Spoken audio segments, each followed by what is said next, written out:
Live షోకి తిరిగి స్వాగతం. ఇక అతిథుల పరిచయం శ్రీ రఫీ గారు, సయ్యద్ రఫీ గారు విశ్లేషకులు, అలాగే శ్రీ వేణుగోపాల్ రెడ్డి గారు తెలంగాణ బీజేపీ సీనియర్ నేత, డెవలప్మెంట్ ఫోరం కన్వీనర్, రవిచంద్రారెడ్డి గారు ఆంధ్రప్రదేశ్ కాంగ్రెస్ పార్టీ ప్రధాన కార్యదర్శి, శ్రీ గట్టు రామచంద్ర గారు టీఆర్ఎస్ సీనియర్ నేత, శ్రీమతి ఉప్పులేటి కల్పన గారు వైఎస్ఆర్ కాంగ్రెస్ పార్టీ సీనియర్ నేత, కృష్ణా జిల్లా పామరు నియోజకవర్గానికి ప్రాతినిధ్యం వహిస్తున్న వైఎస్ఆర్ కాంగ్రెస్ శాసనసభ్యురాలు. ఇక ఈరోజు ప్రధానంగా చంద్రబాబు నాయుడు గారు, ఏపీ ముఖ్యమంత్రి గారు విస్తారంగా పలు పత్రికలకి, టీవీలకి ఇంటర్వ్యూలు ఇచ్చారు. అందులో చాలా అనేక ఆసక్తికరమైన విషయాలు ఆయన చెప్పారు. పుష్కరాలతోటి 90% సంతృప్తి వచ్చేసింది అంటున్నారు. టెక్నాలజీతోటి చాలా డెవలప్మెంట్ చేస్తున్నామని చెబుతున్నారు. అలాగే అయితే సడన్గా ఎందుకు ఇంత ప్రచారం చేస్తున్నారనే చర్చ కూడా జరుగుతూ ఉంది. విపక్షాన్ని రాక్షసులు, ఉన్మాదులు, కోర్టుకు వెళ్తున్నారు, అడ్డం పడుతున్నారు, అయినా కూడా నేను చేస్తున్నానని మరోసారి ఆయన గట్టిగా వాదిస్తున్నారు. దాంతోపాటు పనిలో పనిగా లోకేష్ గారిని మంత్రి పదవిలో తీసుకునే అవకాశంపై కూడా ఆయన సూచనాప్రాయంగా చెబుతున్నట్లుగా ఉంది. నిజంగానే పుష్కరాల్లో మొత్తంలో ప్రజల్లో సంతృప్తి వచ్చేస్తే ఇక పాలన బ్రహ్మాండంగా ఉన్నట్లేనా, మరి ప్రజలు కూడా పూర్తిగా సంతృప్తి చెందినట్లేనా ఏమిటి? ముందుగా కల్పన గారు చెప్పండి. మీరు రాక్షసుల్లాగా వ్యవహరిస్తున్నారని చంద్రబాబు గారు నిన్న కూడా మాట్లాడారు. మరి ఎందుకు రాక్షసుల్లా వ్యవహరించాలి? మీరు ఆయన చేసే అభివృద్ధికి సహకరించవచ్చు కదా. ఆయన అంత పుణ్యకార్యాలు, పుష్కరాలు చేస్తూ ఉంటే మీరు ఎందుకు కోఆపరేట్ చేయలేకపోతున్నారు? కల్పన గారు. ఇప్పుడు ఇది చంద్రబాబు నాయుడు గారు కొత్తగా సృష్టించింది కాదండి. పుష్కరాలని అనాదిగా వస్తున్న ఆచారం. పుష్కరాలు ప్రతి 12 సంవత్సరాలకి చంద్రబాబు నాయుడు గారు ఉన్నా, ఇంకొకరున్నా అవి పుష్కరాలు వస్తూనే ఉంటాయి.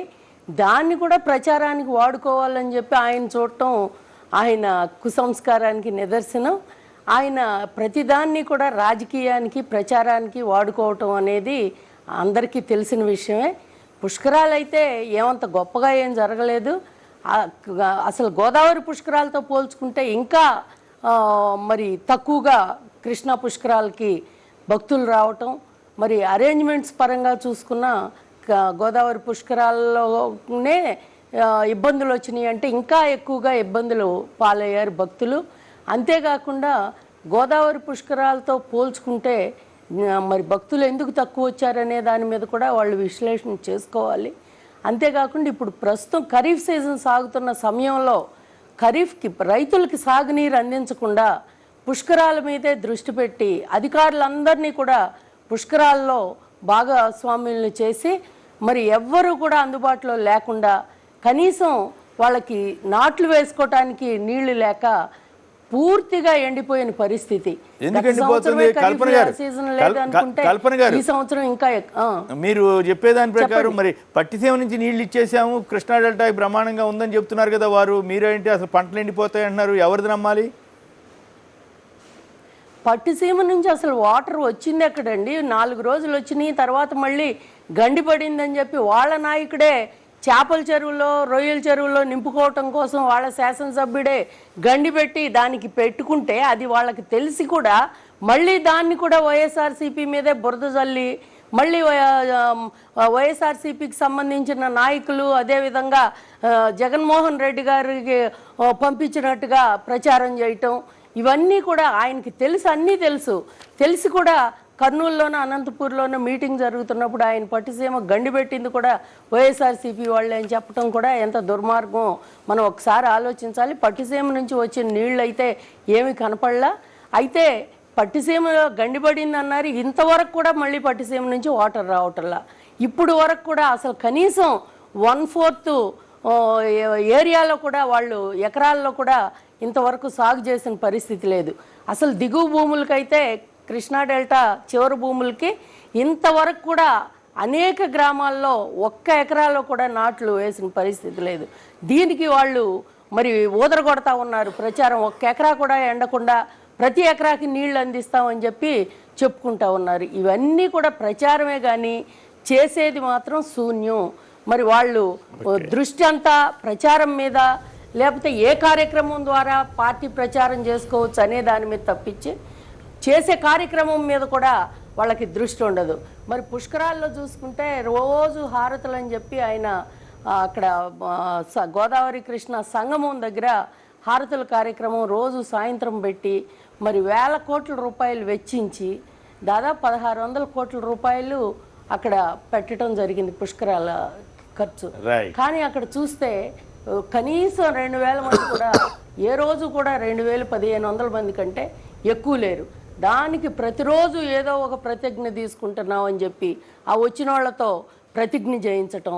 సెల్ ఫోన్ నేనే కనిపెట్టాను, మీరందరూ టార్చ్ లైట్లు వేయండి, ఒకసారి సెల్ టార్చ్ ఆన్ చేసి చూపించండి నాకు ఎంతమంది దగ్గర సెల్స్ ఉన్నాయో, ఇలాంటివన్నీ కూడా చెప్పుకుని ఆయన ఈరోజు నేను తీసుకొచ్చిన టెక్నాలజీతోనే మీ అందరి దగ్గర సెల్ ఫోన్లు ఉన్నాయి అంటాడు.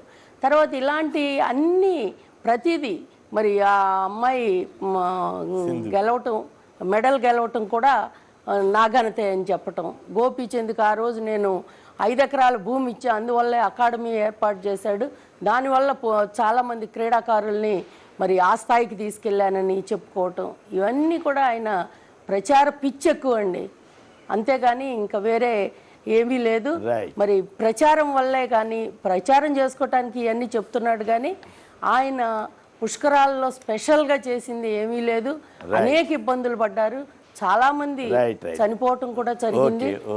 ఇవన్నీ కూడా చూస్తూ ఉంటే అది ఏదో వాళ్ళు 90% విజయవంతం అయ్యామని చెప్పేదాని ప్రకారం మీ ప్రాంత ప్రజలకు అయితే సాటిస్ఫాక్షన్ రాలేదంటున్నారు. మరి విజయవాడ నుంచి లెనిన్ గారు ఏం లేదు, రైతులే స్వయాన్ని చెప్తున్నారండి, మాకు కావాల్సింది సాగునీరు, రేపు తింటానికి తిండి లేదు, మేము పుష్కరాలు ఇక్కడ కాకపోతే మా ఊళ్ళ దగ్గర ఉన్న నదుల్లో మేము మునుగుతాం, అది చాలు మాకు, మేము అక్కడ సంగమం దగ్గరకో లేకపోతే ఇంకా ఘాట్ల దగ్గరికి వెళ్లాల్సిన అవసరం లేదు అని చెప్పి వాళ్ళు చెప్తా ఉన్నారు. అంతేకాదు మొత్తం కూడా విజయవాడకి తరలించాలని చెప్పి వాళ్ళు ఏం చేశారంటే రూరల్ నుంచి విజయవాడకి బస్సు, ఆర్టీసీ బస్సుల్లో టికెట్ లేకుండా చేసి అదే రూరల్ ఘాట్లకి వేరే ప్రాంతాల నుంచి రూరల్ ఘాట్లకు మాత్రం టికెట్స్ కలెక్ట్ చేశారు. అన్నీ మరి మొత్తం ఆయన చేసిన ఖర్చులు ఇవన్నీ కూడా మరి ప్రజలకు చూపించి దాన్ని ఒక ప్రచార ఆయుధంగా వాడుకోవాలని చెప్పి చూశాడు తప్పించి ప్రజల మీద ప్రేమతో కానీ ఇంకొక భక్తుల మీద ప్రేమతో కానీ చేసిన దాఖలాలు. రైట్, ఒక్క నిమిషం. లెనిన్ గారు చెప్పండి, పుష్కరాలతోటే ప్రజల్లో సంతృప్తి వచ్చేసిందా? ప్రభుత్వ పాలన బ్రహ్మాండంగా ఉందంటున్నారు, పుష్కరాలతోటే ప్రభుత్వం బ్రహ్మాండంగా పనిచేస్తున్నట్లు మీరు నిర్ధారిస్తారా? కొమ్మినేని గారు నమస్కారం, మాట్లాడండి సార్. పుష్కరాల్లో 12వ తారీఖు నుంచి 23వ తారీఖు వరకు మేము పిఎన్బిఎస్ బస్ స్టాండ్ లో వర్క్ చేసి ఉన్నామండి. అయితే ఇంతవరకు మేము సెక్యూరిటీ గార్డులుగా, ప్రైవేట్ సెక్యూరిటీ గార్డులుగా ఒక 100 మంది వరకు చేసామండి. ఇంతవరకు ఆర్టీసీ వారు ₹1 గారు చెల్లించలేదండి మాకు. 1600 కోట్లు ఖర్చు పెడితే మీకు ఎంత రావాలి?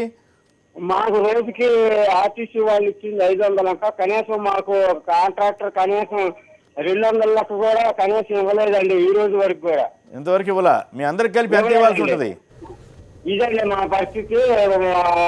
వాళ్ళు డబ్బులు చెల్లించామంటున్నారు, మాకు ఇంతవరకు డబ్బులు ఇవ్వలేదు. రోజు కాంట్రాక్టర్ సాయంత్రం 4 గంటలకు రమ్మంటాడు, మేము పోయి బస్ స్టాండ్ లో కూర్చోవటం, ఆ కాంట్రాక్టర్ రేపు రాని మళ్ళీ అంటాం, ఈ విధంగా 4 రోజులు మట్టికి ఇస్తున్నారు సార్. మరి కరెక్ట్, మీరు మంచి పాయింట్ చెప్పారు. ఖచ్చితంగా ఇది మీకు సమస్యకరం.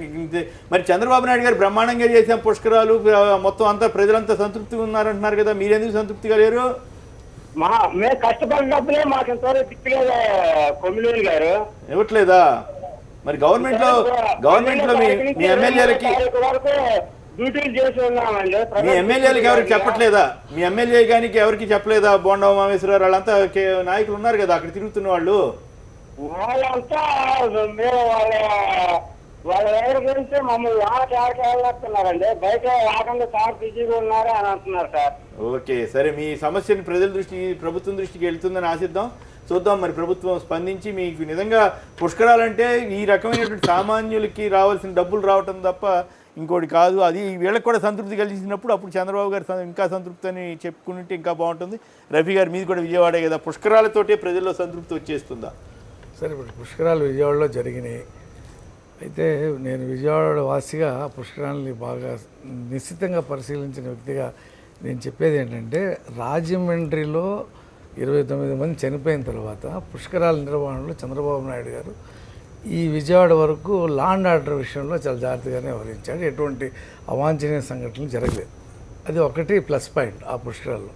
అయితే పుష్కరాలకు సంబంధించినటువంటి ఖర్చు పెట్టిన డబ్బంతా కూడా తాత్కాలికంగా ఆ 12 రోజులకి సంబంధించిన ఏర్పాట్లకే ఖర్చు పెట్టారు తప్పితే జనరల్గా విజయవాడలో 3 పుష్కరాలు చూసిన వ్యక్తిగా నేను ఎప్పుడు పుష్కరాలు జరిగిన శాశ్వత ప్రాతిపదికన కొన్ని కార్యక్రమాలు ఈ పుష్కరాల వల్ల ఈ విజయవాడకి ఈ రోడ్డు వచ్చింది, ఈ పుష్కరాల వల్ల ఇది అలాంటి కార్యక్రమాలు అవి కూడా తీసుకున్నటువంటి దాఖలాలు అసలే లేవు.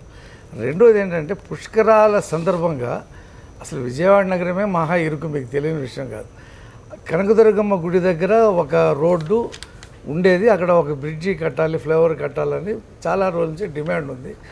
దానికోసం అని చెప్పేసి 1 ఇయర్ నుంచి కట్టేస్తామని చెప్పారు ఆ రోజుల్లో. కట్టకపోగా ఆ మూసేసి అదంతా కూడా డిస్టర్బ్ చేయటం వల్ల పుష్కరాల్లో ట్రాఫిక్ విజయవాడ ప్రజలు నరకం చూశారు సార్. నరకం చాలా మార్పు చేశాను, పెద్దవాడు బ్రహ్మాండం అయిపోయింది, మీరు గమనించారు కదా అని అన్నారు. నిన్న కూడా గంటలు ఆ సొరంగం నుంచి హైదరాబాద్ నుంచి దారి ఆ మొత్తం ప్రాంతానికి అదే దారితో చాలా ప్రాబ్లం ఫేస్ చేశారు. పుష్కరాల్లో ఒక పక్కనే ఆధ్యాత్మిక కార్యక్రమం పుష్కరాలు బాగా జరగాలని, కానీ ఇది ఎప్పుడు అయిపోద్దా ఈ ట్రాఫిక్ నుండి దీని నుండి బయటపడతామని చెప్పి కూడా ప్రజలు, ముఖ్యంగా ఏంటంటే ఈ ట్రాఫిక్ నిబంధన వల్ల విజయవాడ వంటంలో పూర్తిగా వ్యాపారం స్తంభించిపోయింది. అసలు హోల్సేల్ వ్యాపారస్తులు అయితే అసలు టోటల్గా మూసేసుకున్నారు. వాళ్ళు రోజుకి 40 కోట్ల రూపాయలు విలువ చేసే వ్యాపారం పోయిందని చెప్పి వాళ్ళు బహిరంగంగానే వాపోయారు. సరే, ఇది కాకుండా ఇక ఊరి నిండా లైట్లు పెట్టడం, ఆయన సాయంత్రం పూట పుష్కరాలని పేరు మీద ఆ తెలుగుదేశం పార్టీకి సంబంధించినటువంటి కార్యక్రమాలు, ప్రభుత్వంలో ఆయన కార్యక్రమాలు ఆయన చేసినట్టు ఒక పక్కన చూస్తే 2 అంకెల అభివృద్ధి సాధించామని చెప్పి ఒక పక్కన చెప్తున్నారు. కట్టుబట్టలతో పంపించేశారు, మనకు రాజధాని లేదని చెప్పి మళ్ళీ వాళ్ళే చెప్తున్నారు. ప్రజలు అయోమయానికి గురవుతున్నారు సార్. అంటే కేంద్రంలో ప్రభుత్వం వేరే చర్చ. నేను అడిగేది అంటే పుష్కరాలతోటే ప్రజల్లో సంతృప్తి వచ్చేసిందా? రెండు అసలు ఎందుకు సడన్ గా ఇంత ప్రచారం, నిన్న ఎంత ఇంటర్వ్యూలు ఇవ్వటం కానీ అడావుడు ఎందుకు చేస్తున్నారని మీరు అనుకుంటున్నారు? అంటే ప్రజల్లో దాని మీద ఏం రాలేదు సార్. గొప్పగా పుష్కరాలు ఒకటే మొత్తం మన ప్రజలకి సంబంధించిన అంశం, దీంతోనే మనం బాగుపడిపోయాం, ఇది చాలు మనకి ఈ ప్రభుత్వంగా మనకి చేయవలసిన అవసరం ఏమీ లేదనేటువంటి అభిప్రాయం లేదని తెలుసు ఆయనకి. ఈ చేసిన దీని మీద బూస్టప్ ఇవ్వడానికి ఆయన ప్రయత్నం చేశాడు. అయితే పుష్కరాల నిర్వహణ వేరు, ప్రజల దైనందిక అంశాలు, దైనందిక జీవితం, వాళ్ళ అవసరాలు అవి వేరు అంశాలుగా ఉన్నాయి. ఈ పుష్కరాలు 12 రోజులు సార్, 2.5 సంవత్సరాల దాకా ఈ పుష్కరాలు బూస్టప్ ఏం పనిచేయదు. ఓకే, పుష్కరాలు ఒకటే ఇది కాదు, సో ప్రజల సంతృప్తి కలిగించదంటారు. అంటే పుష్కరాల వరకు సంతృప్తి కలిగించదు. ఇంకా అనేక నిరుద్యోగం ఉంది, ధరలు ఉన్నాయి, అనేక అంశాలు, రైతులకు సంబంధించినటువంటి వాటర్ సమస్యలు ఉన్నాయి, అనేక సమస్యలు ఉన్నాయి సార్. ఎలా మర్చిపోతారు? పుష్కరాలు చేసినట్టు బ్రహ్మాండం చేస్తారులే అని అనుకుంటారు కదా సార్. ఇప్పుడు కృష్ణా పుష్కరాలకు సంబంధించిన స్థూలంగా మనం గతంలో కృష్ణా పుష్కరాలు అంటే విజయవాడే మెయిన్ కాన్సన్ట్రేషన్ ఉండేది. ఇప్పుడు ఇక్కడ తెలంగాణ ప్రభుత్వం వచ్చిన తర్వాత ఇక్కడ కూడా ఘాట్లు విపరీతంగా కట్టిన తర్వాత డైవర్ట్ అయిపోయారు. కానీ మొదటి 2 రోజులు జనం రాకపోయేటప్పటికి ఇదేంటి ఇంత వెలవెలబోతుంది, జనాన్ని తరలించండి, ఇప్పుడు పుష్కరంలో స్నానం చేయకపోతే అసలు మీకు అసలు ఏం లేదు, మీకు పుణ్యం రాదు అనేటువంటి హోరు కలిగించి కూడా కొంత గందరగోళం చేశారు. అయినప్పటికీ ప్రజలు వచ్చారు, వెళ్ళారు. పుష్కరం ఒకటే సంతృప్తి. ప్రకాశం జిల్లా నుంచి నారాయణ గారు నమస్కారం చెప్పండి. పుష్కరాలతోటే ప్రజల సంతృప్తి వచ్చేస్తుందా రాదా? నారాయణ గారు, మీరు టీవీ వింటూ మాట్లాడకూడదు. నమస్తే సార్. నమస్కారం, మాట్లాడండి. పుష్కరాల గురించే సంతృప్తి వచ్చేది అనేది అది ప్రజలకు జరగాల్సిన అన్ని విధాల ప్రభుత్వ పరంగా అన్ని జరిగితేనే సంతృప్తిగా ఉంటారు. కానీ ఓన్లీ పుష్కరాలు అంటే ఇప్పుడు దేవాలయాలు పోతున్నారు, తిరుపతి పోతున్నారు, అంతలేకపోతున్నారు. అట్లే ఇప్పుడు పెరిగింది కాబట్టి ఇప్పుడు పుష్కరాల వరకు అందరు పోతా ఉంటారు. దానివల్లే సంతృప్తి వచ్చేది. అది ఎంత అబద్ధం సార్. మామూలుగా పుష్కరాలు అనేది చంద్రబాబు నాయుడు ఉన్న ఎవరున్నా ఒక కుటుంబం పెద్దగా ఆయన చేయాల్సిన అన్ని కార్యక్రమాలు సక్రమంగా చేయడానికి ఒక చేసి ఉంటాడు. అది ఆయన చేయాల్సిన ధర్మం కాబట్టి అక్కడ లా అండ్ ఆర్డర్ కానీ అక్కడ జరగాల్సిన పరిస్థితులు కానీ చేశారు. దానివల్లనే సంతృప్తి చెందలేదంతా అది అబద్ధం సార్. ప్రభుత్వ పరంగా చాలా కార్యక్రమాలు జరిగితే కానీ ప్రజలు సంతృప్తిగా ఉండరు. ఓకే, బాబు గారు మరొకరు. బాబు గారు సార్, 12 రోజులు పుస్తకాలు. అవును, 12 రోజుల పుష్కరాలు 4 రోజులు పాలన కొండపడేలా చేసింది సార్. అంతేనా? ఈ అధికారి అందుబాటులో లేకపోవడంతో ఏ ఒక్క ప్రభుత్వ కార్యాలయంలో పనులు జరగలేదండి. ప్రజలంతా సంతృప్తిగా ఉన్నారంటే మీరు ఇట్లా మాట్లాడితే ఎట్లా? ఎట్లా మాట్లాడితే ఎట్లా అంటే ఆఫీసుల్లో పని, మా పాస్ పుస్తకాలు ఫార్వర్డ్ కాకపోవడం కానీ, మా ఏ పనులు పోలీస్ శాఖల పనులు కాకపోవడం కానీ మాకు ఇబ్బంది కలిగితే మేము చెబుతున్నాం, ఇది వాస్తవాలు సార్ ఇది. ఓకే. తర్వాత ఆయన మత్స్యలేని నాయకుడిని అని ప్రతి వేదిక మీద ఆయన ఉపన్యాసం ఇస్తున్నారు. ఆయన చూపించే ఆ వైట్ పేపర్ అంతా ఒక్కసారి ఆయన కూడా చూసుకుని తెలిసింది, మొత్తం కూడా మరకలేనండి.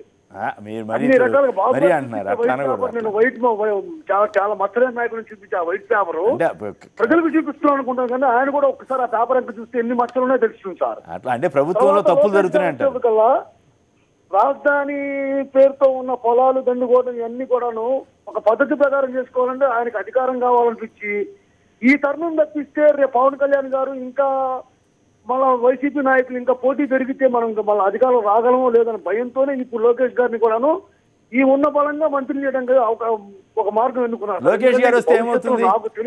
లోకేష్ గారు వస్తే ఏమవుతుంది? తెలుగుదేశం పార్టీ అధికారంలో రావడం, ఎందుకంటే అన్ని ప్రయోగాలు అయిపోయినాయి. బీజేపీతో కలిసి చట్టపట్ల వేసుకుని ఇవాళ బీజేపీ కూడాను చంద్రబాబు నాయుడు అంత సఖ్యతగా ఏం లేదు సార్. రైట్. ఓకే. వాళ్ళు ప్రతి దాని మీద ప్రశ్నిస్తూనే ఉన్నారు. మా డబ్బులు లెక్క ఏంటి, కొంతమంది ప్రశ్నిస్తున్నారు, కొంతమంది బ్రహ్మాండం. మీడియాలో అది రాకుండా చాలా జాగ్రత్తగా రాజేంద్ర గారు మీరు మాట్లాడండి. పుష్కరాలతో అంత ప్రచారం అంత బ్రహ్మాండంగా అయితే నిన్న అన్ని ఇంటర్వ్యూలు, మరి కేసీఆర్ గారు ఎందుకు ఇవ్వలేదు ఇంటర్వ్యూలు? ఎందుకు పుష్కరాలు మీరు ఇక్కడ బాగా చేయలేకపోయారా? పుష్కరాలతో ఇక్కడ సంతృప్తి సాధించలేకపోయారా? అక్కడ చంద్రబాబు గారు ఎట్లా చేయగలిగారు? ఇప్పుడు పుష్కరాలు అనేటి ఇంతకుముందు కల్పన గారు చెప్పినట్టు ఎవరు క్రియేట్ చేసేటి మొదటి నుంచో వస్తూ ఉన్నాయి, సాంప్రదాయంగా వస్తున్నాయి. అది 12 సంవత్సరాలు ఒకసారి వస్తున్నాయి. ఈ భక్తి అనేది రోజు రోజుకు పెరుగుతూ ఉంది, సంఖ్య కూడా పెరుగుతూ ఉంది, ఎవరున్నా పెరుగుతుంది, అది పెరుగుతూ ఉంది. అంటే దైనందిక జీవితం వేరు, పుష్కరాలు వేరు. సంతృప్తి అనేది ఆ పుష్కరాలకు వెళ్ళినప్పుడు స్నానం చేసినప్పుడు ఉన్న ఏర్పాట్ల సంతృప్తి వేరు, తన జీవితాంతం జరిగే మొత్తం సంతృప్తి వేరు. ఇక్కడ పాయింట్ ఏంటంటే మేము బాగా చేసినామంటే ఏర్పాట్లు బాగా చేసినామని అర్థమై ఉండవచ్చు, లేదు భక్తిని సృష్టించారు. 90% సంతృప్తిగా వెళ్ళారు. పాలన మీద సంతృప్తి, టెక్నాలజీ మీద సంతృప్తి, ఇక్కడ నుంచి రియల్ టైం టెక్నాలజీ ఉపయోగిస్తామని వారు చెప్తారు. రాక్షసుల్లాగా పోషణ అడ్డం పడుతుందని అంటున్నారు. అలాంటప్పుడు చేసిన పనులని పైన కనపడకుండా నీళ్ళలా కనపడుతున్నాయో మునిగినప్పుడు చూసి ఉంటారు తప్ప అది కరెక్ట్ కాదు. అక్కడ ఏర్పాట్ల విషయంలో గతంలో రాజమండ్రిలో జరిగిన అనుభవం రీత్యా ఇక్కడ కొన్ని ఏర్పాట్లు చేసినప్పుడు ఇక్కడ ఏం జరగలేదు తనుబడి ఉండొచ్చు, తనుబడి ఉండొచ్చు. ఏం ఇప్పుడు ఇంతకుముందు రఫీ గారు అన్నట్టు ఇంతకుముందు ఏం జరగలేదు కాబట్టి బాగానే జరిగినాయి అనే వాతావరణం జరగచ్చు. ఇక్కడ పుష్కరాల ఏర్పాట్లు 2 రకాలు ఉంటాయి సార్.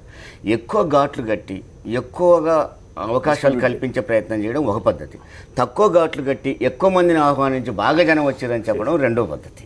అది ఎక్కువగా అక్కడ ఆయన ఏర్పాట్లలో అది బాగా కనపడింది. చంద్రబాబు నాయుడులో ఏంటంటే ఎక్కువ మందిని ఒక చోట చేర్చడం అనేది ఒక ప్రధానంగా తీసుకున్నాడు, ఎక్కువ మంది కనపడాలి అని. అది కూడా ఇక్కడ కొంచెం ఈ పుష్కరాలు కొంచెం నష్టమే జరిగింది అది. బట్ నేను అనేది ఏంటంటే అది ఒక భక్తి, దాన్ని మనం పెద్దగా చూపెట్టేసి ఎవరికో పుష్కరాలకు పోనోళ్ళు నాలాంటి వాడు ఉంటే వాడు పనికిరాలనే వాతావరణం సృష్టించడం కూడా ఒక మంచిది కాదు. ఇక రెండోది కూడా ఏంటంటే సార్, ఈ పుష్కరాల పేరిట అక్కడ ఒక సంఘం అని ఒకటి ఇప్పుడు గోదావరి కృష్ణ నీళ్ళని కలిపిన చోటునని భారతదేశంలో ఈ నీళ్ళు నేను 2 నదులను కలిపింది నేనే అనేది, మొదటగా కలిపింది నేనే అనేది తీసుకొస్తున్నాను. అంటే ఒక పట్టుసీమ పోలవరాన్ని పక్కన పెట్టి పట్టుసీమ ద్వారా నీళ్ళని పట్టబడి కలిపిన పట్టుసీమ కూడా అక్కడ కూడా చెంబుతో నీళ్ళు పట్టబడి కూడా పోసి కలిపినా అనవచ్చు కూడా దాన్ని. కానీ అది ప్రధానం కాదు. మనం ఒక పట్టుసీమ తీసుకుపోవచ్చు, ప్రదానం చేయొచ్చు, కానీ కేసీఆర్ గారు ఎందుకు అదే చెప్పవచ్చు. అయితే అక్కడ సంగమం అని పెట్టేసి అక్కడ ఒక వాతావరణం చూసి రోజు ఒక హారతి లేకపోతే కార్యక్రమం చేసి తను మాత్రమే దగ్గరుండి చేస్తున్న వాతావరణం చేయటం. కానీ ఈ వీఐపీలు దగ్గర ఉండటం వల్ల పుష్కరాలకు లాభం కంటే నష్టం ఎక్కువ సార్. నేను ఒక పెళ్ళికి వెళ్తే పెళ్లికాడ అందరం కూర్చున్న తర్వాత ఒక వీఐపీ వచ్చాడు, పెద్ద వీఐపీ వచ్చాడు. రాగానే మొత్తం కలకాలం ముహూర్తం దాటిపోతుంది, తాళి కట్టడానికి పెళ్లికొడుకు రెడీ ఉండి అయ్యగారు ముహూర్తం అయిపోతుంది అంటున్నాడు. జనమందరం కలకలగా ఉంటే ఎక్కడ అసలు తాళి కట్టడానికి కుదరట్లేదు అతనికి. 1 అవర్ లేట్ అయింది, నాకు పెళ్లి లేట్ అయిందో అని వాడు గొడవ. 1 అవర్ ఎందుకంటే మరి వీఐపీ వచ్చి కూర్చున్న తర్వాత చెప్పడం కాదు, జనం అంతా కలకాలం అసలు ఎక్కడ గందరగోళంగా ఉంటుంది కదా సార్. దాంతో ఇవన్నీ ఒకసారి తను స్నానం చేసిపోవడం, ముఖ్యమంత్రి కూడా కేసీఆర్ కూడా ఒకసారి స్నానం చేసి వచ్చాడు. వీఐపీలకు అంతకనుకుంటే ఒక ఘాటు విడిగా పెట్టారు, అది చేయడం ఇదొక పద్ధతి. కానీ దీన్ని ఒక వాతావరణంగా ప్రచారం చేసుకొని ఇతర సమస్యలన్నీ పక్కకు పెట్టేట్టుగా ఇది మాత్రమే ప్రచారం చేసుకొని ఉపయోగపడుద్ది అనుకుంటే చేయగలిగింది ఏం లేదు. కానీ బట్ పుష్కరాల ఏర్పాట్లు సంతృప్తిగా ఉన్నాయి అని చెప్పడం వరకు నేను అంగీకరిస్తున్నాను. ఒకసారి చెప్పొచ్చు, 2 సార్లు చెప్పొచ్చు, కానీ ఇంటర్వ్యూలు ఇచ్చి ఇంత పెద్ద ఎత్తున చెప్పారు అంటే ఏమిటి? మరి కేసీఆర్ గారు ఎందుకు చెప్పలేకపోయారు? కేసీఆర్ గారు ఫెయిల్ అయినట్లా, చంద్రబాబు గారు సక్సెస్ అయినట్లా? ఒకటి ఇక్కడ కేసీఆర్ అని ప్రజల మీద నమ్మకం కేసీఆర్కు ఉంది, ప్రజల మీద నమ్మకం ఆయనకు లేదు. పదే చెప్పడం ద్వారా ఇంటర్వ్యూ అని ఆయన ఫీల్ అయ్యాడు, ప్రజలు విన్నర్లే అని ఈయన ఫీల్ అయ్యాడు. ఆయన ప్రజల మీద నమ్ముకున్న వ్యక్తిగా. కామేశ్వరరావు విజయవాడ నుంచి లైన్ ఉంది. కామేశ్వరరావు నమస్కారం, మాట్లాడండి.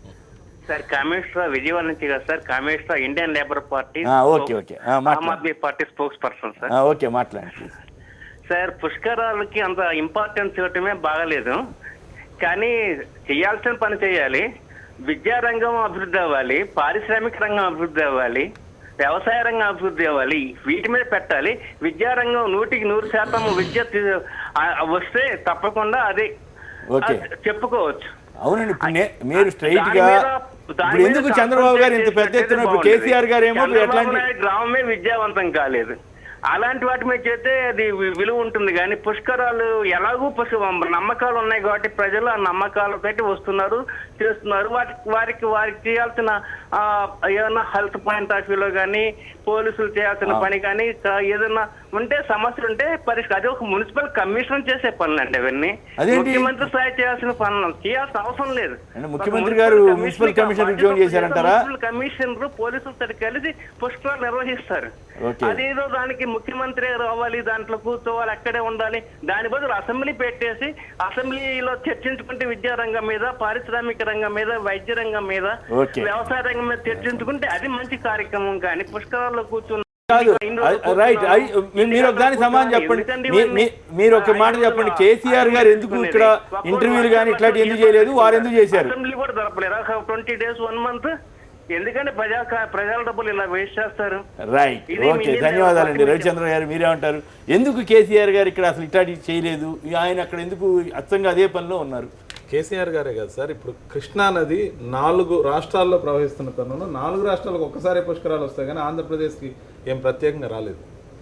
ఎక్కడో నాసిక్ దగ్గర త్రయంబకం దగ్గర పుట్టిన కృష్ణా నది మహారాష్ట్ర, కర్ణాటక, తెలంగాణ, ఆంధ్రప్రదేశ్లో ఏ ముఖ్యమంత్రి అయినా ఇంత హడావిడి చేశాడా? ఏ ముఖ్యమంత్రి అయినా ఆహ్వాన పత్రికలు వేసుకొని మోడీ గారిని పిలవడానికి వెళ్ళారా? మోడీ గారి దగ్గర నుంచి మనం సాధించుకోవాల్సిన ఇడిచిపెట్టి, ముఖ్యంగా ప్రత్యేక హోదా విషయం ఆ రోజుల్లో పార్లమెంట్ నడుస్తున్న క్రమంలో దాని గురించి మాట్లాడకుండా, మాట్లాడానని చెప్పి కనీసం బయట వచ్చినాక ప్రెస్కి కూడా దొరకకుండా ఆంధ్రప్రదేశ్కి ఫ్లైట్ ఎక్కిన క్రమంలో ఏ విధంగా దాన్ని సమర్థించుకుంటారంటే, ఈ పుష్కరాల గురించి ఎంత మాట్లాడితే అంత మంచిది నాకు అనే క్రమంలో చంద్రబాబు నాయుడు గారు ఏంటంటే ఆగస్టు 1వ తారీఖు నుంచే 1వ తారీఖు నుంచే ఆగస్టు ఆఖరి దాకా మొత్తం పుష్కరాలతో కార్యక్రమం అంతా నెట్టేశారు. ఈ నెల రోజులు పుష్కరాలు తప్ప జరిగింది 12 రోజులే. జరిగింది 12 రోజులే, కానీ 12 రోజులకు ముందు 12 రోజులకి తర్వాత కూడా ఈ నెల మొత్తం పాలన మొత్తం పడకేసినట్టుగా ఏ పని చేయకుండా, ముఖ్యంగా ఆయన పూర్తిగా పుష్కరాల విషయంలో ఎవరు సంతృప్తిగా ఉన్నారో ఎవరు సంతృప్తిగా లేరో కానీ ముఖ్యంగా చంద్రబాబు నాయుడు గారు మాత్రం పూర్తిగా సంతృప్తిగా ఉన్నారు. ఎందుకంటే ఆయన తీసిన సినిమా సూపర్ హిట్ అయింది. ఆయన తీసింది సినిమా ఎందుకంటే బోయపాటి శ్రీను గారి డైరెక్షన్లో 2వ సినిమా తీశారు. మొదటి సినిమా గోదావరి పుష్కరాలు, 2వ సినిమా కృష్ణా పుష్కరాలు. ఆయన తీసిన 2వ సినిమా మరీ సూపర్ హిట్ అయింది, మంచి కలెక్షన్ వచ్చిందని అనుకుంటున్న క్రమంలో ఆ కలెక్షన్ ఏంటంటే జనం రూపంలో ఎవరైతే అక్కడికి చేరారో వివిధ జిల్లాల నుంచి వచ్చిన జనాన్ని ఫ్రీగా అడ్రస్ చేసుకునేందుకు ఒక డయాస్ వేసి ఆయన గొప్పలు చెప్పుకుంటూ, వచ్చిన వాళ్ళని రిసీవ్ చేసుకుంటూ, వచ్చిన పెద్దలందరినీ రిసీవ్ చేసుకుంటూ, ప్రతిరోజు సాయంత్రం ఒక తన్మయత్వంలో హారతి కార్యక్రమానికి హాజరవుతూ ఆ సోకాల్డ్ పెద్దలు ఎవరైతే సెంటర్ నుంచి కానీ ఆయనకు ఉపయోగపడే మనుషులు కానీ పారిశ్రామికవేత్తలు కానీ ఎవరైతే వచ్చారో వాళ్ళకి ప్రత్యేకంగా మునకలేయిస్తూ కృష్ణానదిలో వాళ్ళతో కూర్చొని హారతి అందుకుంటూ అక్కడ డయాస్ను ఉపయోగించుకొని ఒక అద్భుతమైన ఉపన్యాసం ఫ్రీగా కలెక్ట్ అయిన ప్రజలందరికీ ఇచ్చే అవకాశాన్ని పైగా వాళ్ళతో మళ్ళీ ప్రతిజ్ఞలు చేయిస్తూ, అంటే ఇదే లోకం అని చెప్పి ఒక కొత్త ఈవెంట్ని తెరలేపిన సినిమానే కృష్ణా పుష్కరాలు. ఈ కృష్ణా పుష్కరాలు సూపర్ హిట్ అయిందని ఆయన సంబరానికి అంతు అదుపు లేదు. ముఖ్యంగా ఈ డైరెక్షన్ చేసిన లెజెండ్ ఎవరో మీకు తెలుసు, బోయపాటి శ్రీను గారు. బోయపాటి శ్రీను గారు ఇచ్చిన స్క్రిప్టు, బోయపాటి శ్రీను గారు ఇచ్చిన నటనా చాతుర్యాన్ని మొత్తం తన్మయత్వంతో సహా చంద్రబాబు నాయుడు గారు అక్షరాలుగా ఒక లెజెండ్ లాగా యాక్ట్ చేశాడు. అది సూపర్ హిట్ అయింది. ఈ రోజు బాలకృష్ణ గారు నివ్వెరపోతున్నారు, ఏంట్రా బాబు నేనా లెజెండ్ ఈయన లెజెండ్, ముఖ్యంగా ఇంత బాగా యాక్ట్ చేస్తున్నాడు మా బావగారని ఆయన ఆశ్చర్యపోయే దశలో ఈ లెజెండ్ గారు నటనా చాతుర్యానికి అది పట్టం కట్టిన తీరు. ముఖ్యంగా ఈ 12 రోజుల్ని ఆయన ఎప్పటికీ మర్చిపోరు. ఎందుకంటే 2 రోజులు పెద్ద హిట్ అయిందండి ఆయన ఉద్దేశం. మీరు గమనించండి, ఈ దేశంలో జనంలో ఆయనకి అంత పట్టున్న అంత సూపర్ హిట్ అయిన ఇబ్బంది ఉంది. మళ్ళీ నిన్న మొన్న చెప్పాల్సి వచ్చింది. ఈ రోజున ఈ దేశంలో ఇంతకుముందు ఎన్నిసార్లు పుష్కరాలు వచ్చినా, ఎంతమంది పెద్దవాళ్ళు మనం అందరూ మీరందరూ గమనించినా లేకపోతే అందరం గమనించినా, ఈ దేశంలో గంగా నదికి తప్ప హారతి అనే కార్యక్రమం ఎక్కడ లేదు. గంగా నది తర్వాత యమున కావచ్చు, తర్వాత సరయూ కావచ్చు, లేకపోతే గోదావరి కావచ్చు, కృష్ణ కావచ్చు, లేకపోతే కావేరి కావచ్చు, ఎక్కడైనా హారతి కార్యక్రమం లేదు. ఈ బోయపాటి సీను గారు స్క్రీన్ ప్లేలో భాగంగా గంగానది హారతి షూట్ చేసుకుని వచ్చి దానికి ఒక సెట్టింగ్ వేసి గోదావరితో స్టార్ట్ చేశారు, కృష్ణానదిలో హిట్ చేశారు. ఆ హిట్ అయిన సంబరాన్ని పట్టలేని చంద్రబాబు నాయుడు గారు దాన్నే ప్రచారం చేసుకుంటూ ఈరోజు ప్రత్యేక హోదాని అటకెక్కించారు, పరిపాలనని పక్కన పెట్టారు. 90% సంతృప్తి ఉన్నారు. 90% మంది కాదు సార్, 100% సంతృప్తిగా ఉన్నారు చంద్రబాబు నాయుడు గారు. అందుకే ఆయన లెజెండ్ అయ్యారు. నేను అదే అంటున్నా, బోయపాటి గారు తీసిన ఈ సినిమా లెజెండ్ సినిమా కన్నా పెద్ద సినిమా. జనంలో ఆయనకి ఆదరణ పెరిగినట్లా పెరిగినట్టు ఆయన చెప్పుకుంటున్నారు, ఎవరు అంటం లేదు కదా. మీడియా సోదరులందరూ తనే స్కోత్కరంగా చెప్పుకోకూడదు, మరి మీడియా అంతా చెప్పాలి. అద్భుతంగా చేశారు సినిమా హిట్ అయితే జనం కూడా అవునవును ఈయన బ్రహ్మాండం అని అన్నారా? హిట్ అయిందని తనే చెప్పుకుంటున్నారు. అదే కదా విషయం. మీరు కూడా చెప్పారు కదా హిట్. అవును, హిట్ అయిందనే మేము కూడా నమ్ముతున్నాం. ఆయన చెప్తున్న దాన్ని బట్టి ఒక మాట 100 సార్లు చెప్పి మన చేతే ఆ మాట చెప్పించగలిగిన సమర్థుడు చంద్రబాబు నాయుడు గారు. గొప్ప ఈవెంట్ మేనేజర్, గొప్ప ఈవెంట్. దీని ఎఫెక్ట్ ప్రజల్లో ఎలా ఉంటుంది? దీని ఎఫెక్ట్ ఏమీ ఉండదు. ఇంకొక 2 రోజులు ఆయన ప్రచారం చేసుకున్నంత సేపే ఉంటది.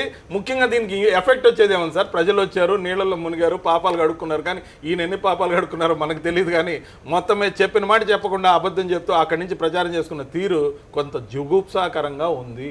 రైట్, ఒక్క నిమిషం. రామకృష్ణ గారు గుంటూరు నుంచి లైన్లో ఉన్నారు. రామకృష్ణ గారు నమస్కారం, మాట్లాడండి. నమస్తే సార్. నమస్కారం. అక్కడ ఉన్న పెద్దలందరికీ శుభోదయం సార్. నమస్కారం, మాట్లాడండి. ఈ 95% ప్రజలు సంతృప్తిగా ఉన్నారనే వ్యాఖ్యలతో నేను ఏకీభవించాను సార్. ఎందుకంటే ప్రకాశం బ్యారేజీ దిగువన అంటే తెనాలి డివిజన్ లో ఒక 30-40 ఘాట్లు ఉన్నాయి సార్. ఆ ఘాట్లలో టెంపరీ టాయిలెట్లు, ఒక్కొక్క ఘాట్లో 100 మంది అధికారులు, పోలీసులు, అధికార యంత్రాంగం, టెంపరీ టాయిలెట్లు ఇలా చాలా ఖర్చు పెట్టారు. ఒక తెనాలి డివిజన్ లోనే 400 కోట్లు ఖర్చు పెట్టినట్టు లెక్కలు ఉన్నాయి. అయితే ప్రకాశం బ్యారేజీ దిగున కృష్ణానదిలో చుక్క నీళ్లు లేవు. అక్కడ మునగటానికి భక్తులు మునగటానికి చుక్క నీళ్లు లేవు. భక్తులు కూడా వచ్చిన దాకా చాలా తక్కువ. అక్కడ మొత్తం పెట్టిన ఖర్చు అంతా వేస్ట్ అయిపోయింది. అంటే ఆయన ఖర్చు పెట్టారు, రాకపోతే జనం తప్పు, కానీ ఆయన తప్పు పెట్టవుద్ది. మిగతా జనం ఏమంటున్నారు, ఆయన తప్పు ఏంటంటే అక్కడ ఇక్కడ చుక్క నీళ్లు లేవని తెలిసి కూడా ఇక్కడ భక్తులు రావని తెలుసు, కానీ ఇన్ని కోట్లు ఖర్చు, ప్రజల డబ్బు ఇంత ఖర్చు ఎందుకు పెట్టారు? మీకోసమే. రావని తెలుసు కదా. అక్కడ దానికి ఆయన ఏం చేస్తాడు? దానికి పుష్కరాలు నీళ్ళు లేనప్పుడు ఎక్కడ నీళ్ళు లేవు, ఏ కాటికి ఎంతమంది భక్తులు వస్తారో ఆ తాకిని బట్టి అంచనా వేసి ఆ మేరకే ఖర్చు పెట్టాలి. ఓకే, అట్లా అంటారా? కానీ అంతకు మించి కోట్లు. నిన్న మీరు ఆయన ఇంటర్వ్యూలను చూసుంటారు కదా. నిన్న ఆయన ఎంత బ్రహ్మాండంగా చెప్పారు, అసలు జనమంతా తన వెనకాలే ఉన్నారని చెప్పారు. రాక్షసుల్లా అపోజిషన్ అడ్డం పడుతుందని చెబుతున్నారా లేదా? సార్ ఒక విషయం, కేసీఆర్ గారు ఆయన ముఖ్యమంత్రి, అక్కడ కృష్ణానది ఉంది. కానీ ఆయన పుష్కరాలు జరుగుతున్న రోజుల్లో మహారాష్ట్ర వెళ్ళి గోదావరి ఒప్పందం చేస్తున్నారు. పరిపాలన ఎక్కడ ఇవ్వలేదు. కానీ ఇక్కడ మాత్రం సాయంత్రం అవగానే ఆయన కృష్ణానది దగ్గర ఉంటారు, పూజలు చేస్తారు, పరిపాలన పట్టించుకోరు. అక్కడ గోదావరి ఒప్పందాలు కేసీఆర్ గారు గోదావరి ఒప్పందాలతో చేస్తుంటే అసలు దాని గురించి పట్టించుకోరు. గోదావరి ఆ ఒప్పందం వల్ల మనకి ఎంత వస్తుంది, మనకి నష్టం లాభమా, దాని గురించి చెప్పమనండి. అసలు పట్టించుకోవట్లేదంటే పట్టించుకోవట్లేదు అధికార యంత్రాంగం మొత్తం. 1 రోజులు చంద్రబాబు గారు మిమ్మల్ని సంతృప్తి పరచలేడండి. ఖచ్చితంగా నాకు ఒక విషయం అర్థమైంది. 90% మందిని ఆయన సంతృప్తి పరిచాను అనుకుంటున్నాడు, కానీ బట్ మిమ్మల్ని అయితే సంతృప్తి పరచలేడు రామకృష్ణ గారు. మీ వాదన ముందు ఆయన నిలబడేటట్లేడండి. రైట్, వేణుగోపాల్ రెడ్డి గారు మీరేమంటారు? నిజంగానే కేసీఆర్ పుష్కరాలతో సంతృప్తి వస్తే కేసీఆర్ ఎందుకు చేయలేకపోతున్నారు? ఇక్కడ అంత ఆయన వ్యాఖ్యలు కానీ అవన్నీ కానీ ఎందుకు ఇంటర్వ్యూలు ఇవ్వట్లేదు ఆయన? ఇప్పుడు కేసీఆర్ ఎందుకు చేయలేదో నాకు తెలియదు, కానీ ఈ పుష్కరాలు అనేది ఒక ధార్మిక కార్యక్రమానికి సంబంధించి ఏ ప్రభుత్వాలు ఉన్నా కూడా దానికి సంబంధించిన భక్తులకు సంబంధించిన ఏర్పాటు చేయాలి. కానీ దీంట్లో కొన్ని వికృతులు రావడం వల్ల ఈరోజు ఇది ఒక వివాదాస్పదమై ఈ చర్చకు తావు తీస్తున్నది. కారణం ఏంటంటే నామినేషన్ వర్క్ల కాంచి ఒక 50 లక్షల వర్క్ ఉంటే 4 కోట్ల వర్క్ దానికి 4 కోట్ల దాకా దానికి పెట్టడం, ఇవన్నీ ప్రాక్టికల్గా పోయి చూస్తున్నాం. ఎక్కడక్కడ నేను అంటే జనరల్గా చెప్తున్నా, ఎక్కడైనా ఈ పుష్కరాల వర్క్లని ఏం టెండర్స్, ఓపెన్ టెండర్స్ ఏముండవు. జనరల్గా ఈ వీటి మీద చాలా కోట్ల రూపాయలు కూడా అంటే ఒక ధార్మికం పేరు మీద భక్తులు భక్తితో వస్తే దాని మీద దండుకోవడం అనేది కూడా కొంత ప్రభుత్వాలు కావచ్చు లేకపోతే కాంట్రాక్టులు కావచ్చు ఇది ఒక ఫ్యాషన్గా ఒక అలవాటుగా మారింది. దీంట్లో అయితేనే డబ్బులు వస్తాయి. మా మేడారం చూస్తాం, మేడారంలో కోట్ల రూపాయల శాంక్షన్ అయితే 20% 25% ఖర్చు అయితే 70% జేబులలో పోతాయి. ఇది కూడా అట్లనే ఉంది. ఎందుకంటే నేను పోయిన అక్కడికి వెళ్ళి నదుల దగ్గరికి పోయి వాళ్ళకి ఎట్లా నేను చూసాం. మేము ఎస్టిమేషన్ వేసిన ఉదాహరణకి పేరుంది కానీ 4 కోట్ల వరకు అది ఎస్టిమేషన్ చూస్తే అది మొత్తం 50 లక్షలు అవుతుంది. ఈ విధంగా ఇప్పుడు కృష్ణా పుష్కరాలు దీనికి ఏం అతీతం కాదు. అయితే ఇక్కడ ఒక దురదృష్టం ఏంటంటే ప్రజలు ఒక విశ్వాసంతో అది సైంటిఫిక్ అండి. ఈ పుష్కరాలు అనేది ధార్మికమైన కార్యక్రమం. నదీ స్నానం చేయడం వల్ల కొంత శరీరంలో ఎనర్జీ వస్తుంది. ఒక సైంటిఫిక్ దానికి రీజన్ వెనుక ఉంది. కానీ దాన్ని పక్కకు పెట్టేసి ఈరోజు దీన్ని రాజకీయం చేసేసి ఇప్పుడు ప్రచారం దాన్ని మార్కెటింగ్ చేసుకోవాల్సిన అవసరం లేదు. ధార్మిక కార్యక్రమాలు మార్కెటింగ్ చేసుకునే విధానం కూడా తప్పు. పుష్కరాలకు నీ బాధ్యత, నువ్వు ప్రభుత్వంలోనూ నువ్వు ఏర్పాట్లు చేయాలి. దానికి మనం మార్కెటింగ్ చేసుకుని దాంట్లో కూడా ఇంకేదైనా బెనిఫిట్ వస్తుందని చూసుకోవడం, ఈ ఆర్థిక బెనిఫిట్స్ పొలిటికల్ బెనిఫిట్స్ చూసుకోవడం వల్ల ఇలాంటివి వస్తున్నాయి. కాబట్టి ప్రజల యొక్క విశ్వాసాన్ని మనం గౌరవించి ప్రజల విశ్వాసానికి అనుకూలంగా పనిచేయడమే ఇక్కడ ప్రధానంగా ఉండాల్సిన అవసరం ఉన్నది. సరే ఇక్కడ చేసుకోలేదు అక్కడ చేసుకున్నారు అంటే ఇక్కడ చేసుకోకపోవచ్చు. ఇంటర్వ్యూలు ఇచ్చి ఇంత పెద్ద ఎత్తున చేయాల్సిన అది ఆయన ఇప్పుడు చంద్రబాబు నాయుడు గారు ఇప్పుడు కాదండి మొదటి నుంచి 2004లో ఏం జరిగింది, ఎంత మార్కెటింగ్ చేసుకున్నా. ఇప్పుడు మార్కెటింగ్ ఇది ఏం వ్యాపారం కాదు. ప్రజలు తెలివి కలలు ఎంత మార్కెటింగ్ చేసినా కూడా ప్రజలు సంతృప్తి అయితేనే దాంట్లో రేపు మళ్ళీ ఓట్లు పడతాయి. వాళ్ళు సంతృప్తి చెందారని చెబుతున్నాడు కదా ఆయన. ఎవరు చెప్తారు రేపు ఓట్లు వచ్చినప్పుడు కదా సంతృప్తి చెందిరా చెందలేదని. ఇప్పుడు ఏం చెప్తామండి మీరు, నేను ఏం చెప్తాను చెప్పండి. మిత్రపక్షం కదా, మిత్రపక్షం శత్రుపక్షం కాదు. ఇప్పుడు అంటే ఉండొచ్చు కానీ అక్కడ మిత్రపక్షమే కదా. మీ పెద్ద పెద్ద కేంద్ర మంత్రులు వచ్చి బ్రహ్మాండం భజగోవిందు అంటున్నారు కదా సార్. మరి ఇప్పుడేమో మీరు మాకేమో ఇటు చెబుతారు. తమాషాగా ఉంది బీజేపీ వాళ్ళ వ్యవహారం కూడా. అంటే ఇప్పుడు నేను కూడా మీ పెద్ద పెద్ద మంత్రులు వచ్చి బ్రహ్మాండం భజగోవిందు చంద్రబాబు అంత గొప్పవాళ్ళు లేడని చెప్పారా లేదా? పెద్ద పెద్ద చెప్తున్నారా లేదా? అయ్యా మీరు మా మంత్రులు వచ్చి గొప్పవాడు అని చెప్పిందని నేనేం చేయాలి? మాట్లాడుతున్నారు. కూడా ఏం మాట్లాడలేదు నేను. నేనేమంటే అంటే ఈ ప్రచారం అంటున్నా. మా మంత్రులు వచ్చి చంద్రబాబు నాయుడు ఇంటర్వ్యూ పెట్టి బాగా చేసిన చెప్పుకోమని చెప్పిండ్రా? చెప్పలేదు. మరి ఏం చెప్తారు మీరు? చెప్పుకోమని చెప్పిండ్రా? ఆయన చెప్పలేదు. ఆయన చెప్పుకోమని చెప్పారు. మీరు అడిగిన ప్రశ్న జవాబు చెప్తున్నా నేను. మొత్తాన్ని కలిపితే నేనేం చెప్తా? మీరు నన్ను ఏమన్నారు? ఇక్కడ ప్రచారం చేసుకోలేదు అక్కడ ప్రచారం చేసుకున్నానంటే ఇది మార్కెటింగ్ అన్నారు కాబట్టి నేను ప్రతిదాని మార్కెటింగ్ మీరు కూడా దోహదపడుతున్నారు కదా. మార్కెట్ మీన్స్ ఏంటంటే మనం ఏదైనా మార్కెట్ ఎట్లా అవుతుంది అంటే మనం చేసిన ప్రజలు విశ్వసిస్తే మార్కెట్ అవుతుంది. ప్రజల్లో ఆదరణ బ్రహ్మాండంగా ఉన్నప్పుడు ఇట్లా ఇంత కన్సాలిడేట్ చేసుకోవడానికి చేస్తున్నారా లేదా ప్రజల ఆదరణ లేకపోతే చేస్తారా? మార్కెట్ అయిందో కాలేదైనా డౌట్ ఉండి మార్కెట్ చేసుకున్నాడు ఏమో నాకు తెలియదు. అదేంది మరోసారి మార్కెటింగ్ అయిందో లేదో మార్కెటింగ్ అయిందో లేదో కాబట్టి దాంట్లో మనం అంతా దాన్ని రాజకీయాలకు తీసుకుపోయి మళ్ళీ ధార్మిక కార్యక్రమం కలపడం ఆయన కూడా ఇది చెప్పుకోవాల్సిన అవసరం లేదు వాస్తవంగా నా అభిప్రాయం. ఇప్పుడు కార్యక్రమం అయిపోయింది, ప్రజలు భక్తులు ఇంటికి వెళ్ళిపోయారు, అదే మంచిగా జరిగిందా చెడుగా జరిగింది. అసలు భక్తులు ఆడికి పోయిన వాళ్ళు ఎవరు కూడా ఈ ఏర్పాట్లు వీటికంటే ఎక్కువ ఇప్పుడు ఆడ ఇంటర్వ్యూలు మీరే టీవీలో పోయి పెడుతున్నారు. ఏమంటే ఏర్పాట్లు బాగున్నాయని చాలామంది భక్తులు బాగున్నాయి అంటున్నారు, కొందరు సమస్య ఉన్నదని చెప్తున్నారు. మీరు కూడా టీవీ పెడుతున్నారు కదా, భక్తులు చెప్తున్నారు కదా. ఈ 12 రోజులు కూడా భక్తులు ఆడ అభిప్రాయాలు చెప్పారు కదా, రాజకీయ నాయకులే కాదు కదా. అవన్నీ కలుపుకున్నప్పుడు ఆయన కాలేదా అని విశ్లేషణ చేసుకొని ఊకోవాలి. దీంతో పుష్కరాలతోటే మొత్తం ప్రజల్లో సంతృప్తి వచ్చేసి ఎందుకు వస్తుందండి? ప్రజలు అంతా బ్రహ్మాండంగా ఉండాలనుకున్నారా ఏంటనేది సమస్య అనేది నిరంతరం వస్తుంటాయి. పుష్కరాలు అయిపోయినాక ఇప్పుడు చెప్తలేరా మేడం రేపు నీళ్ళు రాలేదు వ్యవసాయానికి అని చెప్తున్నారు, రేపు కరెంట్ రాలేదంటారు. ఎవరికి కూడా వస్తూనే ఉంటుంది. ఒకదాంతో ఏది అయిపోదు, పొలిటికల్ ఏది ఎండింగ్ కాదు. ఒక ఏర్పాట్లలో సార్ ఒక ఏర్పాట్లలో ఘాట్ దగ్గర బ్రహ్మాండంగా ఉండొచ్చు కానీ విజయవాడలో ఆ రోడ్డు అక్కడ క్లోజ్ చేసినాక ఇటు నుంచి తిరిగిపోయింది ఉందే ఓ 3 గంటలు పడ్డ బాధలు అసలు బాగాలేదండి, ఇబ్బంది పడ్డామండి అని కూడా చెప్తాను. అక్కడ ఘాట్ కాడ బాగున్నాయి, ఇక్కడ ఇబ్బందులు. మీరు బాగా చూస్తే స్టార్టింగ్లో 2-3 రోజులు అసలు కొన్ని ఘాట్లలో అక్కడ స్త్రీలు ఒక 10 మంది కలిసి చుట్టూ చీర కట్టుకొని లోపల చీర మార్చుకున్న పరిస్థితిని చూపెట్టారు స్టార్టింగ్లో. అంటే అక్కడ బాగాలేదని చెప్పడం కోసం ఆయన అదృష్టం ఏంటంటే కొంత మీడియా ఉంది సార్. అది ఎలా ఉంటుందంటే ఆ కొంత మీడియా అసలు కొద్దిగా ఒక పైనుంచి ఒక మినిస్టర్ వచ్చాడు లేకపోతే చంద్రబాబు నాయుడు దగ్గరుండి హారతి ఇచ్చిండంటే ఒక్కొక్కడు 3 సార్లు మునిగి అక్కడ 6 సార్లు మునుగుతున్నారని చెప్పే పరిస్థితి కూడా మునుగుతారని కూడా చెప్తారు వాళ్ళు. ఇక్కడ ఏదైనా సమస్య వస్తే దాన్ని ఇలా చూపెడదామని ట్రై చేసిన వాళ్ళు కూడా ఉన్నారు. కానీ ఇక్కడ ట్రై చేసినా దొరకలేదు, అక్కడ వాళ్ళు కూడా ప్రచారం చేయక తప్పనిసరి పరిస్థితి నెట్టబడింది. అంటే ఇలాంటప్పుడు ఆయన చెప్పుకోవడం వల్ల మరింత కొంచెం దెబ్బతింటాడు తప్ప ప్లస్ ఖచ్చితంగా తింటాడు. ఎందుకంటే ప్రాక్టికల్ ఒక తిరుగుండి చెప్పేదో తిరిగా ఉన్నప్పుడు ప్రజల్లో ఎంతో కొంత అర్థం అవుతుంది. ప్రజలు అంత తక్కువ అంచనా వేయకూడదు. రవిచంద్ర సార్ ఆంధ్రప్రదేశ్ ప్రజల అదృష్టం ఏంటంటే ఈ పుష్కరాలు ఎలక్షన్కి 2 నెలల ముందు రాలేదు. వస్తే ఇక 2 నెలల ముందు వస్తే 5 సంవత్సరాల పాటు ఏ పని చేసినా ఏ పని చేయకపోయినా ఆ లాస్ట్లో వచ్చిన ఆ 2 నెలల్లో ఈ పుష్కరాల మీద తోసి మనం చేసిన పాపాలన్నీ కడుక్కుందాం, తిరిగి తెలుగుదేశంకి ఓటేద్దామన్న నినాదంతో ఎలక్షన్కి వెళ్ళిపోయినా ఆశ్చర్యం ఉండేది కాదు. ఆంధ్రప్రదేశ్ ప్రజల అదృష్టం ఇప్పుడే పుష్కరాలు అయిపోయినాయి, ఒక రకంగా మనం సంతోషించాలి. కల్పన గారు మాట్లాడండి. కల్పన గారు, శ్రీనివాస్ గారు మాట్లాడండి. ఇప్పుడు ఈ పుష్కరాల గురించి మాట్లాడుతున్నాం కదా, దీనిలో మరి ఆయన 90% మంది సంతృప్తిగా ఉన్నారని చెప్పటం అవాస్తవం. ఎందుకంటే 50% మందికి ఆయనకిను మనకి వైఎస్ఆర్ కాంగ్రెస్ పార్టీకి ఓట్లు తేడా చూసుకున్నా చాలా తక్కువ, 2% తక్కువ. బాగా చేశారని ప్రజలు ఎవరు చెప్పట్లేదండి, ఆయనే చెప్పుకుంటున్నారు. ఎందుకంటే పూర్తిగా అవినీతి జరిగింది ఈ పనుల్లో. కానీ ఇప్పుడు మా నియోజకవర్గంలోనే దాదాపు 9 ఘాట్లు ఉన్నాయి.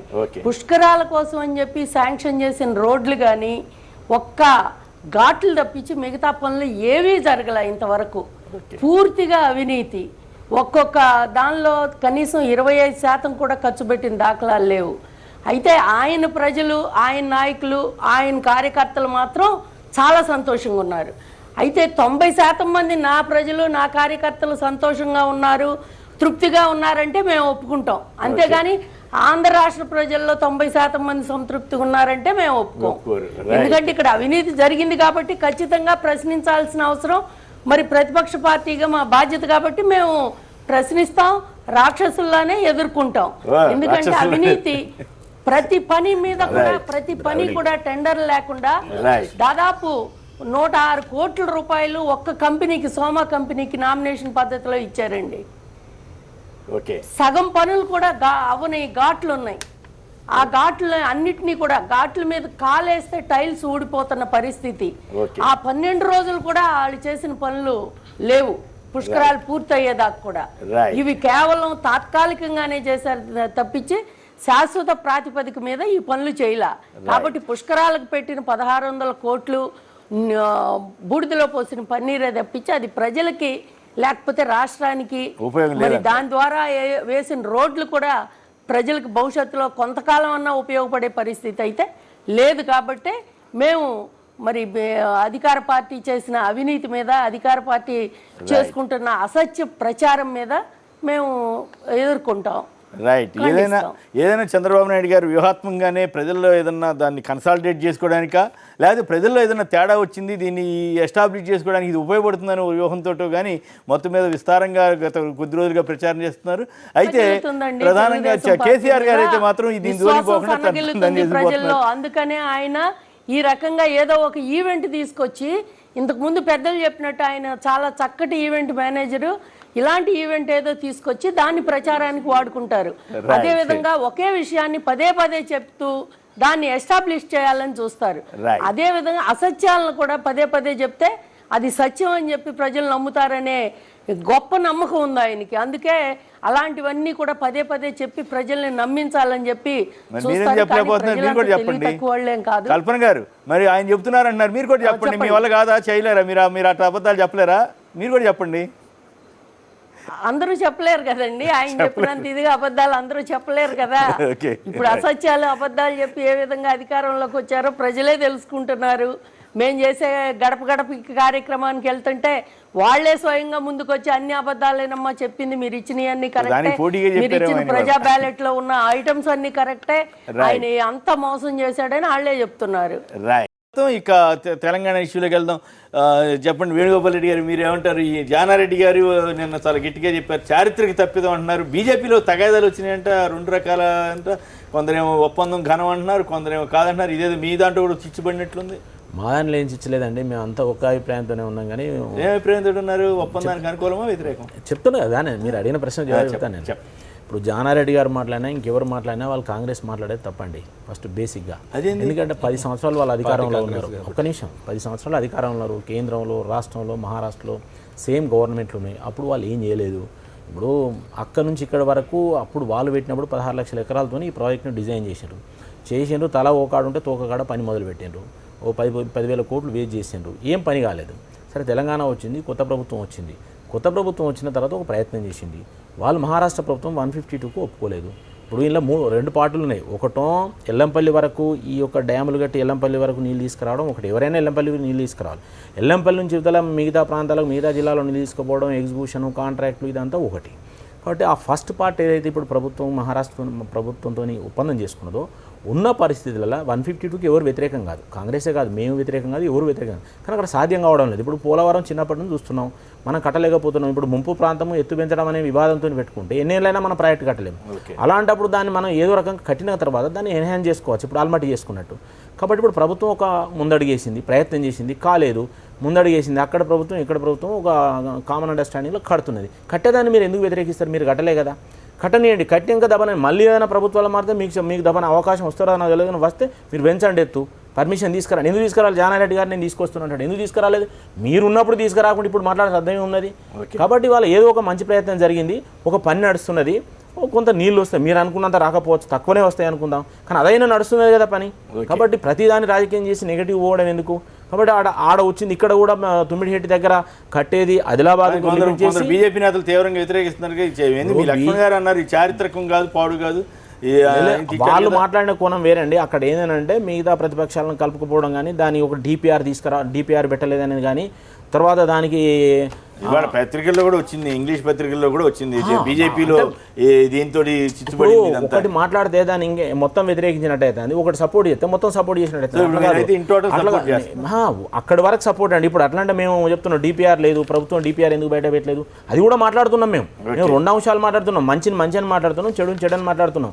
కాబట్టి ఇబ్బంది పడుతున్నాడు, ఇక్కడ టీఆర్ఎస్ మీరు కూడా ఇబ్బంది పడుతున్నారు. మేమేం ఇబ్బంది లేదు, మాకు వాళ్ళకి ఏం పొత్తు లేదు, మాకేం ఇబ్బంది లేదు, లేకపోయినా కూడా. ఇప్పుడు మేము డిపిఆర్ ఎందుకు పెట్టలేదని మేము అడుగుతున్నాం. ఇప్పుడు అట్లా కాస్ట్ బెనిఫిట్ అనాలిసిస్ ఎందుకు చేయలేదని అడుగుతున్నాం. చేస్తే ప్రజలకు అర్థమయ్యేది, రాలేదు కాబట్టి ఇవన్నీ అవుతున్నాయి. ఇది కూడా మాట్లాడుతున్నాం ప్రభుత్వాన్ని. కాబట్టి ప్రభుత్వం పారదర్శకంగా ఉండి ఈ కాస్ట్ బెనిఫిట్ అనాలిసిస్ చేసి ఎంత పవర్ వస్తుంది, ఎంత దీనికి ల్యాండ్ అక్విజిషన్ 10,000 మెగావాట్లు కావాలంటే 10,000 మెగావాట్లయితే ఆ తర్వాత పెట్టిన తర్వాత 3 నెలలు అయిపోయినాక ఆ పవర్ ఏం చేస్తారు, ఇదంతా ప్రజలకు చెప్పాలి కదా. ఇదేది ప్రభుత్వం చెప్పలేదు. ఇక్కడ నేను ఈ పార్ట్ మాట్లాడితే మళ్ళీ వ్యతిరేకించినమాట, ఆ పార్ట్ మాట్లాడితే సపోర్ట్ చేసినమాట. దానికే మాట్లాడుతున్నాం. అక్కడ ప్రభుత్వంతో చేసుకునేది ఏదో ఒక పని మొదలు కావాలి, దాన్ని ఉన్నదాన్ని డివైడ్ చేసి నీళ్ళు తీసుకొచ్చే ప్రయత్నం చేస్తున్నారు, స్వాగతిద్దాం. ఆ తర్వాత జరిగిన పరిణామాలు ప్రభుత్వం ప్రజల దగ్గర పారదర్శకంగా ఉండడం కానీ, కాస్ట్ బెనిఫిట్ అనాలిసిస్ చేయడం కానీ, డిపిఆర్ పూర్తి డీటెయిల్ డిపిఆర్ ఉంది వాళ్ళని నేను లేదన్నాను, ఉన్నదాన్ని ప్రజల ముందు పెట్టకపోవడం కానీ, టెండర్లలో పారదర్శకత కానీ, ఇవి మళ్ళీ వేరు విషయాలు.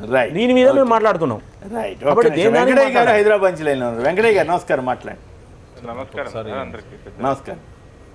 ఇప్పుడు స్విచ్ ఛాలెంజ్ కింద ఆంధ్రప్రదేశ్లో కానీ, అవును, అది మేము లండన్ కోర్టులోనే చేయాలనేది పెట్టిండ్రు. ఇప్పుడు హైకోర్టు ఎట్లా మనతోనే ఉన్న జ్యుడిషియల్ ప్రకారం పోతుంది సార్.